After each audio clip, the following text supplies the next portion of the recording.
السلام علیکم و رحمت الله. انشاءالله درس آل خمای جون است، ختم مای جون، ختم مای جون انشاءالله در روز بعد بخیر شروع میشه و یک صنف ها چه قسم است؟ انشاءالله صنف ساعت 9:30 تا 10:30 بجه شب به وقت افغانستان دیگه، ساعت 9:30 تا 10:30 بجه شب به وقت افغانستان انشاءالله شروع میکنیم و یک ساعت ادامه میکنه، پیدا میکنه 40 دقیقه الی یک ساعت و برای یک ماه می باشد. در ختم ما همون لیستی که شما میگیرین، نامایی را که شما هر قسم نامی که شما باز برای ما روان میکنین، او را باز همون ورقای امتحان برشان روان میکنیم، اونا باز جواب میتن، دلشان نام خود هرچی نوشته میکنه در سر ورق امتحان.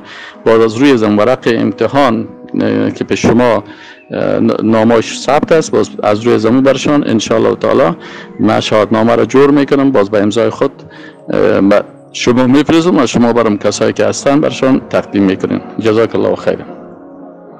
و باقی معلومات انشاءالله وقتی که صنف گپا جور شد من براتون انشاءالله تعالی مراجعه میکنم که او را باز براتون آدرسش میگم و بقیه اگه چیز همکاری کار بود با شما همکاری هم خواد گرفتیم.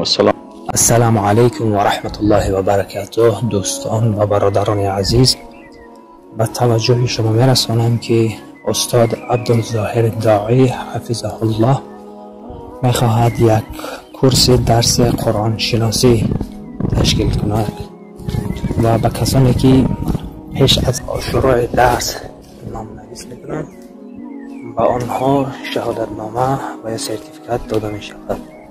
درس‌ها شروع از 1 ایول و کسانی که در درس ها اشتراک کردن میخواهند اسم خود و رقم های تلگرام و یا واتساپ خود را به شماره در روی اکران بوده و در زیر نوار بوده روان کنند.